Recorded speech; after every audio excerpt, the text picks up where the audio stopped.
현재 토트넘에게 반더벤의 부상 회복 기간이 무엇보다도 중요하다고 할 수가 있겠는데, 지금 나오고 있는 반더벤의 부상 회복 기간이 시즌 아웃이다, 아니다, 한 달이다, 여러 가지 이야기가 나오고 있는데 이 이야기들은 모두 정확하게 확인이 되지 않은 소식들이거든요. 왜냐면 현재 반더벤은 부상 부위에 대한 정밀 검사를 받지 않은 상태입니다. 그래서 최근에 풋볼 런던에서 반더벤이 훈련장에 모습이 포착이 되니까 반더벤이 훈련 장비를 입고 있었다, 이런 보도도 있었잖아요. 기사를 읽어보면 마지막에 반더벤이 훈련 장비를 모두 착용하고 웃고 있는 모습이 찍혔다 라는 이야기를 한 트위터 이용자가 이야기를 했다. 그러니까 제대로 된 취재를 통해서 얻어낸 보도는 지금까지 단 한 개도 없습니다. 그렇다면 반더벤의 부상 회복 기간이 왜 이렇게 예측이 늦어지느냐? 일단 반더벤이 아까 말씀드린 것처럼 지금 MRI 촬영을 앞두고 있는데 MRI 촬영을 아직까지 안 하고 있어요. 왜 그러냐면 반더벤의 햄스트링 부상 부위가 부어 있어서 붓기가 가라앉은 다음에 찍는 것이 더 명확하게 찍히기 때문에 아직까지 반더벤이 부상 부위에 대한 정밀 검사를 하지 않았거든요. 그래서 현재 반더벤의 부상 기간을 예측할 수는 없지만 한 가지 확실해진 건 있습니다. 킬패트릭 기자가 보도한 바에 따르면 토트넘은 반더벤이 부상당한 햄스트링 부위에 수술이 필요하지 않을 것이라고 확신하고 있다 라는 이야기가 나왔어요. 그래서 조금 더 살펴보면 얼마나 반더벤이 오랫동안 결장할지는 아직 모르겠지만 초기 평가에 따르면 이 초기 평가가 반더벤이 훈련장에 나온 게 찍혔었잖아요. 그 훈련장에 출근을 한 게 부상 부위에 대한 초기 평가를 의료진에서 확인하기 위해 출근을 했다는 얘기가 있어요. 그래서 클럽 내부에서 초기 평가를 받아보니까 최소한 수술까지는 필요하지 않으며 토트넘의 클럽 의료진과 함께 재활을 할 수 있을 것으로 보입니다. 그리고 이러한 이야기를 킬패트릭이나 골드처럼 토트넘 정보에 매우 신뢰도가 높은 기자들이 보도를 하고 있거든요. 그러니까 지금까지 반더벤의 몸 상태에 대해서 유일하게 나온 정확한 소식은 반더벤의 부상 부위가 현재 토트넘 내부의 의료진이 판단하기에는 수술은 필요하지 않고 재활로 회복이 가능하다. 그리고 일반적으로 수술을 받는 것보다 재활을 통해서 회복하는 것이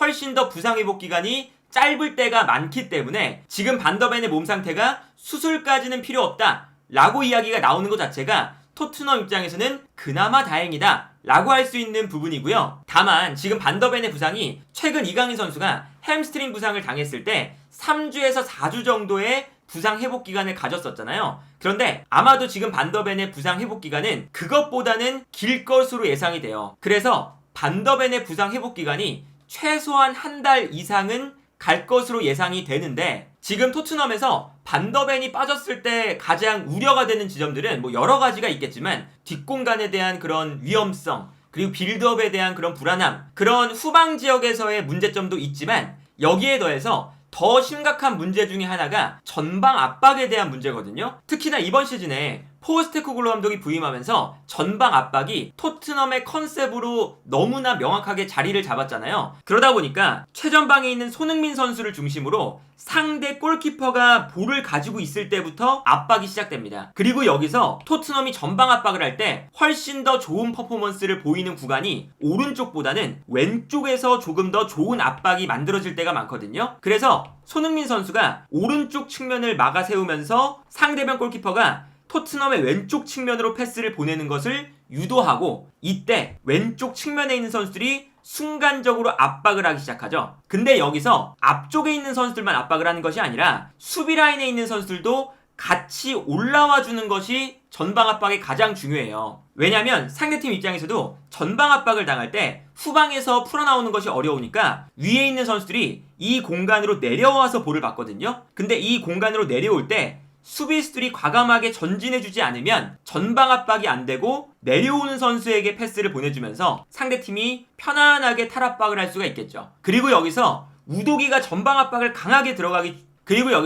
토트넘이 우도기가 전방 압박을 강하게 들어가주고, 여기에 더해서 반더벤이 최종 수비수임에도 불구하고 상대방 공격수가 내려가서 탈압박에 가담을 할 때 반더벤도 하프라인을 넘어오면서까지 압박을 하기 시작합니다. 그래서 지난 시즌에 김민재 선수가 나폴리에서 가장 중요한 선수다 라고 평가를 받았던 부분 중에 하나가 김민재가 과감하게 올라와서 압박을 해주기 때문에 나폴리가 공격 라인과 수비 라인의 사이가 가까워지면서 상대방 진영에서 수비 라인과 공격 라인의 거리를 가깝게 만들고 선수들이 촘촘한 간격을 통해서 전방 압박을 강하게 할 수가 있었거든요. 근데 이러한 특성을 반더벤도 똑같이 보여주는 거죠. 그리고 이렇게 반더벤이 올라오게 되면 로메로가 자연스럽게 뒤로 빠져주면서 로메로가 반더벤의 공간을 커버하는 이러한 형태가 토트넘의 전방 압박을 할 때 가장 중요한 포인트였거든요. 그래서 예를 들면 최근에 토트넘의 경기를 볼 때 이런 장면이 많이 나옵니다. 토트넘이 전방 압박을 할 때 반더벤이 정말 하프라인을 훌쩍 넘어와서 상대방 공격수가 내려와서 볼을 받을 때 강하게 압박하는 걸 볼 수가 있고, 그러다 보니까 반더벤과 손흥민의 거리가 정말 가까워진 상태라는 걸 알 수가 있죠. 그리고 이렇게 최종 수비와 최전방 공격수의 거리가 가까워지니까 중앙에 있는 미드필더나 측면 공격수들, 이런 선수들이 이 라인 사이에 갇히게 되면서 정말 많은 선수들이 이 좁은 공간 안에서 압박을 할 수가 있는 거거든요. 그러다 보니까 반더벤이 올라와서 볼을 빼앗는 순간 손흥민 선수에게 연결이 되면서 손흥민 선수에게도 득점할 수 있는 찬스가 곧바로 발생하게 돼요. 이런 것처럼 반더벤이 올라와서 볼을 끊어주면 끊어줄수록 토트넘도 더 높은 지역에서 볼을 탈취를 해내고 여기서 공격을 할 수 있는 기회를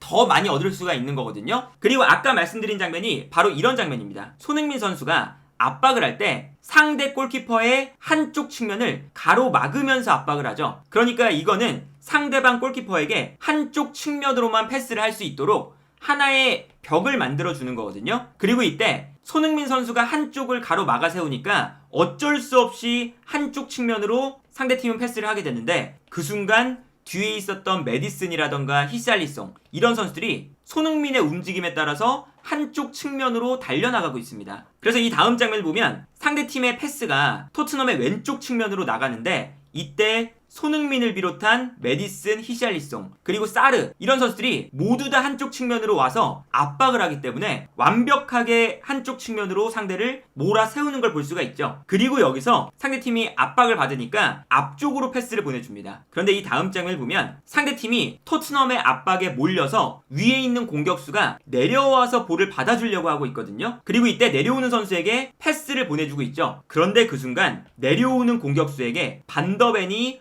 과감하게 올라와서 압박을 해주고 있습니다. 그러니까 여기서 또다시 전방에 있는 손흥민, 메디슨, 히샬리송, 사르, 이 선수들과 최후방 수비수인 반더벤의 거리가 매우 가까워지고 있죠. 그러니까 토트넘이 좁은 공간에서 많은 선수들이 배치가 되면서 전방 압박을 할 수가 있는 거고, 반더벤이 올라오니까 자연스럽게 로메로가 반더벤의 뒷공간으로 움직여주고 있는 걸 볼 수가 있습니다. 그리고 여기서 반더벤이 볼을 빼앗아냄과 동시에 손흥민에게 바로 패스가 넘어가고, 이때 손흥민 선수가 매우 좋은 기회를 잡아서 득점을 하는 장면을 볼 수가 있었거든요. 이런 것처럼 현재 포스테코글루 감독의 전방 압박 전술에서 반더벤의 존재가 매우 중요했고요. 그리고 반더벤의 존재가 손흥민부터 시작하는 토트넘의 전방 압박, 그러니까 손흥민 선수가 한쪽 방향을 딱 정하고 그 방향으로 토트넘의 선수들이 과감하게 압박을 들어가는데, 이렇게 상대팀의 후방 빌드업을 한쪽으로 몰아세울 때 오른쪽보다는 과감하게 올라와주는 반더벤이 있기 때문에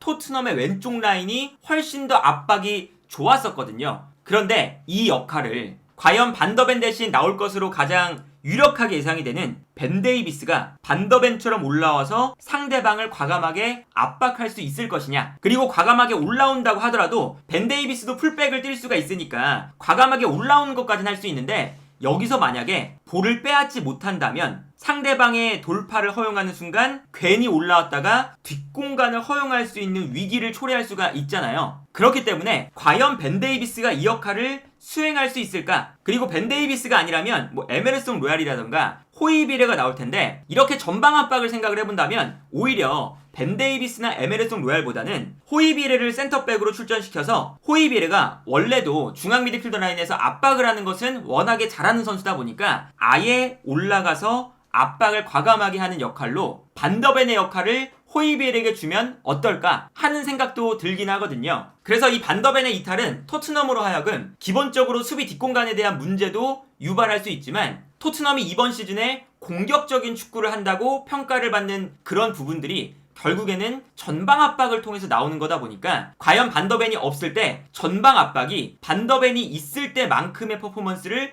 보여줄 수 있을 것이냐, 이게 가장 토트넘에게 극복을 해야 되는 부분이 아닐까 싶고요. 그리고 반더벤이 무엇보다도 빨리 복귀를 해주는 것이 토트넘에게 매우 중요하지 않을까 싶습니다.